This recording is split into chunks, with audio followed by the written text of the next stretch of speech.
বলছিলাম শুরুতেই, হামলার প্রতিবাদে আজও উত্তপ্ত সংসদ। একদম কেন্দ্রীয় স্বরাষ্ট্রমন্ত্রীর বিবৃতির দাবিতে অনড় বিরোধীরা। অমিত শাহের বিবৃতি চাই। 14 সাংসদকে সাসপেন্ডের বিরোধিতা। তুমুল হট্টগোল, একদিকে ডেরেক ওব্রায়েন, আরেকদিকে 13 জন সাংসদ উভয় কক্ষের। তুমুল হট্টগোল, দফায় দফায় মুলতবি অধিবেশন। কথা বলবো প্রতিনিধি রাজীবের সঙ্গে। রাজীব, এ তো দেখছি শীতকালীন অধিবেশন চলাটাই দায় হয়ে যাবে, এবং আবার বিজেপি কি সেই সুযোগটাই নেওয়ার চেষ্টা করছে যে বিরোধীরা হই হট্টগোল করবে আর অন্যদিকে বিভিন্ন বিল সেগুলো পাস করিয়ে নেবে?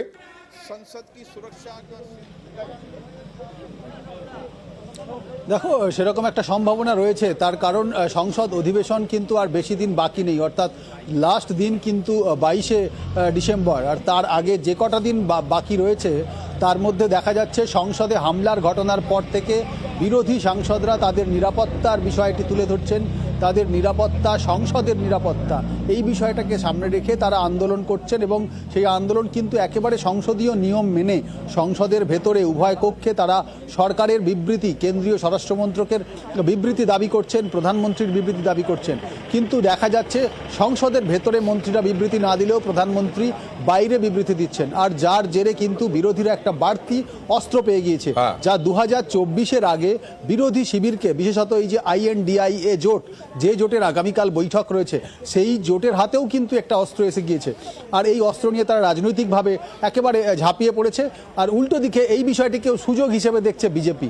আপাতভাবে এমন একটা পরিস্থিতি যে বিজেপি মনে করছে যে এই সুরক্ষার বিষয় নিয়ে বিরোধীরা যখন হইচই করছে, তখন এর মধ্যে তাদের গুরুত্বপূর্ণ বিলগুলি, বাকি বিলগুলি তারা সংসদে নিয়ে এসে একের পর এক পাশ করিয়ে নিতে পারবে, এরকমই কিন্তু পরিকল্পনা। এবং এই ছবিটাই আজকে লোকসভা, রাজ্যসভা দেখাই যাচ্ছে। লোকসভায়, রাজ্যসভার একই ছবি দেখা যাচ্ছে। কারণ শুক্রবার দিন ডেরেক ওব্রায়েন, তৃণমূল কংগ্রেসের সাংসদ, তাকে যেরকম সাসপেন্ড করা হয়েছে, বাকি 13 জন সাংসদ লোকসভা থেকে সাসপেন্ড হয়েছে।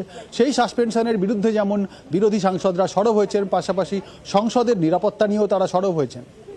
রাজীব, অবশ্যই আগামীকাল থেকে বিশেষ করে জোট ইন্ডিয়ার বৈঠক, সেই বৈঠকের আগে এই রকম অস্ত্র পেয়ে যাওয়া, হাতিয়ার পেয়ে যাওয়া কতটা কাজে লাগাতে পারে বিজেপি বিরোধীরা, সেটাই দেখার। আর তার আগে মহিলা কংগ্রেসের সংসদ ভবন অভিযান, সেইটাও হলো, এবং তা ঘিরে তুলকালাম হলো সংসদ ভবন অভিযান। দেখুন, সংসদের দুটি কক্ষে হট্টগোল ছিল, আর এখানে বাইরে দেখুন।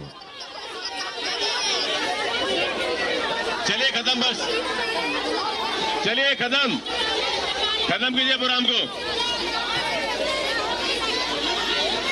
কথা বলবো প্রতিনিধি রাজীবের সঙ্গে। রাজীব, 2024-এর আগে ব্যতিব্যস্ত থাকতে হবে বিজেপিকে বা মোদীকে, এটাই কি মোটামুটিভাবে ভবিষ্যৎ হয়ে যাচ্ছে, ভবিতব্য হয়ে যাচ্ছে?